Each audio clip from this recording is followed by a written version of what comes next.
appelle au boycott des élections européennes de juin 2014. Ensemble, boycottons les élections européennes. L'UE supranationale et néolibérale est illégitime.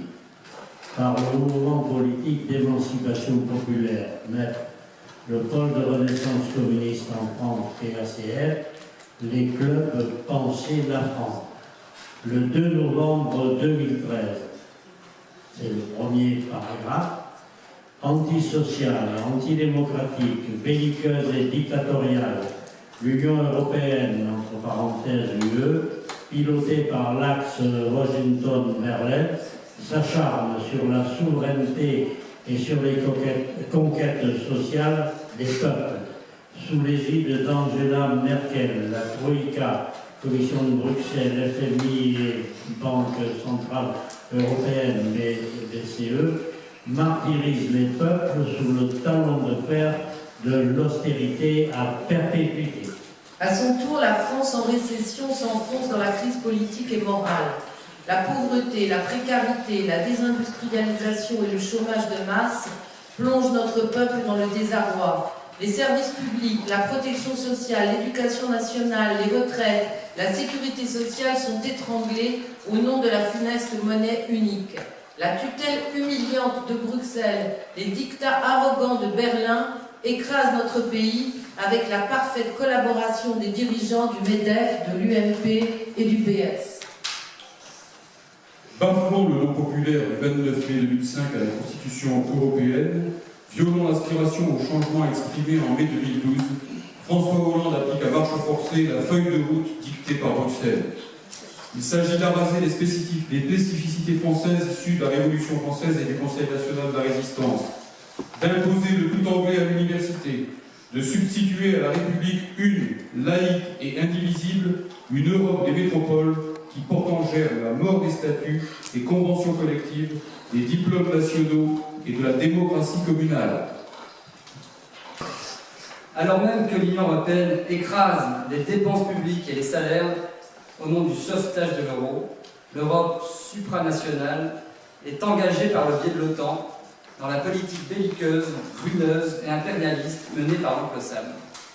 La signature du traité d'union transatlantique entre l'Amérique du Nord et l'Union européenne aboutirait de fait à la réduction rapide de toutes les spécificités sociales, politiques et culturelles des diverses nations d'Europe. Le Front National, parti de la collaboration. Face à cette entreprise de déclin national et de régression sociale, aucune des grandes forces politiques françaises en lice, lors des prochaines élections européennes, ne porte un projet alternatif, tant soit peu radical. Bien qu'il feigne de s'opposer au système UMPS, le FN est un élément décisif du dispositif institutionnel de l'UE. Comme c'est le cas dans tout le reste de l'UE, en effet, l'extrême droite xénophobe n'a d'autre but que de dévoyer la colère populaire vers le racisme, tout en la détournant de la nécessaire résistance aux prédations du capital. Du reste, le Front National ne veut pas vraiment, comme ce serait pourtant nécessaire et urgent, sortir unilatéralement la France de l'UE et de l'euro. Et la prétendue sortie concertée et progressive de l'euro prônée par Mme Le Pen perd toute portée pratique quand on sait que le Front National la subordonne très officiellement au bon vouloir de l'Allemagne capitaliste, laquelle dispose avec l'euro, ce clone du Deutschmark, d'une arme monétaire décisive pour imposer l'hégémonie allemande à l'Europe du Sud.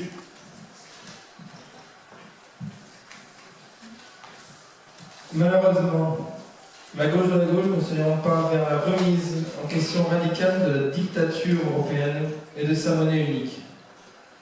Jean-Luc Mélenchon continue en effet de prétendre que l'Europe est à nous et que l'euro est notre monnaie.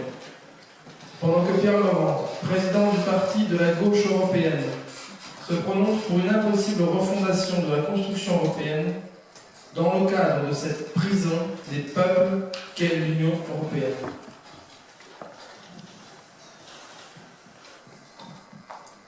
Au demeurant, le Parlement européen n'a jamais été autre chose qu'une fiction coûteuse. Sa mission est de masquer le fait que l'Union européenne est pilotée par une poignée d'États très puissants qui n'ont d'oreilles que pour les marchés financiers et pour les exigences du grand patronat. Pendant ce temps, les parlements nationaux privés de tout pouvoir budgétaire réel par le traité européen de gouvernance se transforme en chambre d'enregistrement des directives édictées par Bruxelles. Pour un boycott de résistance. Dans ces conditions, le civisme républicain ne consiste pas à valider par son vote la farce électorale de la dictature européenne. En s'abstenant massivement, en votant blanc ou nul par millions, les peuples d'Europe ont déjà signifié par le passé leur refus de valider cette construction européenne illégitime et mortifère. À n'en pas douter, les peuples s'apprêtent à un refus de vote plus massif que jamais lors des européennes de 2014. Il ne s'agit certes pas de rejeter le principe même du vote au nom d'un intemporel élection piège à camp, car participer à des élections, quand les conditions permettent d'en faire un outil utile à l'expression des peuples, peut être un devoir impérieux. Mais quand l'élection n'a d'autre but que de faire cautionner par les citoyens une politique tendant à exclure les bases mêmes d'une vie politique républicaine, le civisme commande de boycotter cette élection en trompe-l'œil et d'appeler les peuples à l'insurrection citoyenne à travers les luttes sociales nationales et internationales, les résistances civiques et tous les moyens démocratiques légitimes. C'est un devoir citoyen de voter quand le suffrage sert à la souveraineté du peuple. C'est aussi un devoir citoyen de ne pas voter quand le suffrage ne permet pas la véritable souveraineté du peuple. Oui à l'insurrection citoyenne. C'est pourquoi, au nom des principes impérissables portés par le programme du CNR, indépendance nationale et coopérations internationales, progrès social, reconstruction industrielle, services publics et nationalisation, antiracisme et antifascisme, nous appelons les républicains de toute sensibilité, communistes, gaullistes, républicains laïcs, progressistes sans étiquette, syndicalistes, croyants et non-croyants, attachés à la laïcité, à s'associer pour refuser ensemble la farce de l'élection européenne. Saisissons-nous de ce boycott militant, non pas pour rester à la maison, mais pour expliquer autour de nous la nocivité de l'Union européenne et de l'euro, impulser les résistances sociales aux contre-réformes, élaborer ensemble, démocratiquement, sur les bases de l'appel lancé le 18 juin 2013 par le MPEP, Penser la France et le PACF, un programme de reconstruction sociale et républicaine de la France pour appeler ensemble à sortir la France de l'euro, de l'Union européenne et de l'OTAN par la voie progressiste. Sur la base du présent texte, constituant partout, dans les départements, les localités, les entreprises, les universités, des collectifs républicains pour le boycott des élections au Parlement européen. Limoges, le 2 novembre 2013, Mouvement politique d'émancipation populaire, MPEP, Pôle de renaissance communiste en France, PACF, Club Penser la France.